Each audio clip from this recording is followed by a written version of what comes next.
بسم اللہ الرحمن الرحیم۔ السلام علیکم ورحمۃ اللہ وبرکاتہ۔ رسول اللہ صلی اللہ علیہ وآلہ وسلم نے ارشاد فرمایا، 4 شخص ایسے ہیں جن سے اللہ تعالیٰ قیامت کے دن نہ بات فرمائیں گے اور نہ ہی انہیں پاک کریں گے اور نہ ہی ان کی طرف رحمت سے دیکھیں گے، اور ایسے لوگوں کے لیے دردناک عذاب ہوگا۔ آج کی ویڈیو میں ان 4 بدبختوں کا ذکر کریں گے جن سے اللہ تعالیٰ کو نفرت ہے، اور یہ ان کے لیے بڑی وعید ہے کہ اللہ تعالیٰ خالق و مالک ان سے محبت کی بجائے نفرت اور بغض رکھتا ہے۔ نمبر 1، قسمیں اٹھا کر مال فروخت کرنے والا۔ جو شخص اپنا مال فروخت کرتے وقت کثرت کے ساتھ قسمیں اٹھاتا ہے، خواہ وہ سچی ہو یا جھوٹی، اللہ تعالیٰ اس سے نفرت کرتا ہے۔ اسے چاہیے تھا کہ اللہ تعالیٰ پر بھروسہ رکھتا، کیونکہ اگر مال کا فروخت ہونا قسمت میں لکھا ہے تو گاہک نے اسے ضرور خریدنا ہے، اور اگر فروخت ہونا نہیں لکھا تو یہ 1000 قسمیں بھی اٹھا لے، گاہک اسے نہیں خریدے گا۔ لہٰذا تقدیر پر ایمان میں کمی اور اللہ تعالیٰ پر بھروسہ نہ کرنے نے اسے اللہ تعالیٰ کے نزدیک ناپسندیدہ لوگوں میں سے بنا دیا۔ اسلام نے کاروبار میں قسمیں اٹھانے سے منع فرمایا ہے۔ جھوٹی قسمیں تو کسی بھی صورت میں جائز نہیں، کیونکہ وہ کبیرہ گناہوں میں سے ہیں۔ البتہ اگر کبھی کبھار کسی وجہ سے سچی قسم اٹھانا پڑ جائے تو اہل علم اس کے جواز کے قائل ہیں، مگر اس کو عادت نہیں بنانا چاہیے۔ مزید دیکھیں حدیث نمبر 258۔ نمبر 2، متکبر فقیر۔ یہ دوسرا شخص ہے جس سے اللہ تعالیٰ کو نفرت اور بغض ہے۔ ایک تو فقیر اور کنگال، دوسروں کا دست نگر اور محتاج، اور اوپر سے تکبر کر کے اپنی جھوٹی برتری ظاہر کرتا ہے۔ اللہ تعالیٰ کو یہ ہرگز پسند نہیں۔ اللہ تعالیٰ کو تو کسی مالدار اور غنی شخص کا تکبر کرنا پسند نہیں، چنانچہ فقیر اور محتاج شخص جیسے تکبر کرے جو ہے بھی کمتر اور برتری کے اسباب سے محروم، گویا یہ شخص اپنے عمل سے ثابت کر رہا ہے کہ یہ احکام الہی اور خشیت الہی سے بے نیاز ہے۔ اللہ کے نزدیک اس کا تکبر کرنا مالدار آدمی کے تکبر کرنے سے زیادہ قبیح ہے۔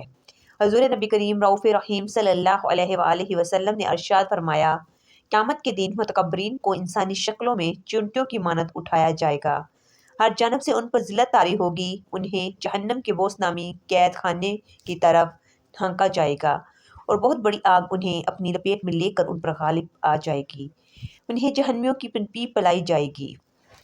نمبر 3، بوڑھا زانی۔ یہ تیسرا شخص ہے جس سے اللہ تعالیٰ کو نفرت ہے۔ بڑھاپے میں زنا کرنے کا مطلب ہے کہ اس کا مزاج بہت بگڑا ہوا ہے اور اس کا دل اللہ تعالیٰ کے خوف سے بالکل خالی ہے۔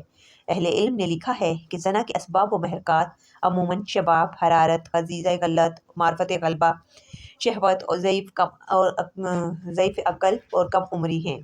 یہ تمام اسباب و محرکات بڑھاپے میں ختم ہو جاتے ہیں۔ لمبی عمر اور متعدد تجربات کے حصول سے انسان کی عقل کامل ہو جاتی ہے، اس میں جماع کے اسباب اور عورتوں کی شہوت کم پڑ جاتی ہے، اور بچی کچی شہوت کو پورا کرنے کے لیے اس کے پاس حلال ذرائع موجود ہوتے ہیں۔ لہٰذا اب اگر وہ زنا کرتا ہے تو اس کا مطلب صرف یہی ہے کہ وہ ہٹ درم ہے، اس کے اندر خشیت الہ نام کی کوئی چیز نہیں۔ ایک حدیث میں ہے کہ 3 آدمی ایسے ہیں کہ جن سے قیامت کے روز اللہ تعالیٰ نہ تو بات کرے گا اور نہ انہیں پاک کرے گا، بلکہ ان کے لیے سخت دردناک عذاب ہوگا: بوڑھا زانی، جھوٹ بولنے والا حکمران اور متکبر فقیر۔ نمبر 4، ظالم حکمران۔ یہ چوتھا شخص ہے جس سے اللہ تعالیٰ کو نفرت ہے۔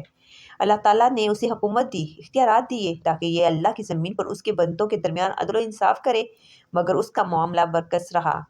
اختیارات کا ناجائز فائدہ اٹھایا، اللہ کے بندوں پر ظلم و ستم ڈھائے، حکومت کے نشے میں اس قدر غرق ہوا کہ من میں حقیقی بادشاہوں کے بادشاہ یعنی اللہ تعالیٰ ہی کو بھلا ڈالا، لہٰذا یہ اللہ کے ہاں قابل نفرت اور مبغوض ٹھہرا۔ حالانکہ اگر یہ اللہ تعالیٰ کے ڈر سے عدل و انصاف کا دامن پکڑ لیتا تو اللہ کا ولی بن جاتا، اور اللہ تعالیٰ اسے روز قیامت اپنے عرش کا سایہ نصیب کرتا۔ رسول اللہ نے فرمایا، قیامت کے دن ہر دھوکے باز کے لیے ایک جھنڈا بلند کیا جائے گا، اور سربراہ مملکت کے دھوکے سے بڑھ کر کسی کا دھوکہ نہ ہوگا۔ رسول اللہ صلی اللہ علیہ وآلہ وسلم نے فرمایا، انسان کی تقدیر میں اس کا حصہ زنا کا لکھ دیا گیا ہے، جس کو وہ خواہ کرے گا تو آنکھوں کا زنا دیکھنا ہے، اور کانوں کا زنا سننا ہے، زبان کا زنا بات کرنا ہے، اور ہاتھ کا زنا پکڑنا اور چھونا ہے، اور پاؤں کا زنا جانا ہے فحش کی طرف، اور دل کا زنا خواہش اور تمنا ہے اور شرم کا۔ ان باتوں کو سچ کرتی ہے یا جھوٹ؟ مذکورہ بالا حدیث کی روشنی میں محدثین کرام نے زنا کی 2 قسمیں بیان کی ہیں۔ نمبر 1، فعلی زنا۔ اجنبی مرد کا اجنبی عورت سے زنا کہلاتا ہے، اور اس کی چند صورتیں ہیں: شادی شدہ اور غیر شادی شدہ کا زنا، اپنے محرم سے زنا، اجنبیہ سے زنا، بوڑھے آدمی کا زنا، زنا بالجبر یعنی زبردستی زنا۔ ان صورتوں میں اگر زانی شادی شدہ ہو تو اپنے اقرار یا گواہان شریک کے ثبوت سے زنا ثابت ہونے پر رجم کیا جائے گا، اور اگر غیر شادی شدہ ہو تو 100 کوڑے لگائے جائیں گے۔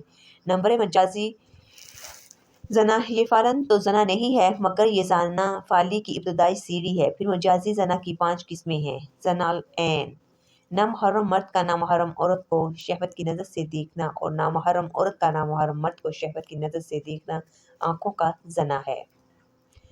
زنا الظان اور سماع، نامحرم مرد کا نامحرم عورت کی بات شہوت سے سننا، اور نامحرم عورت کا نامحرم مرد کی بات شہوت سے سننا کانوں کا زنا ہے۔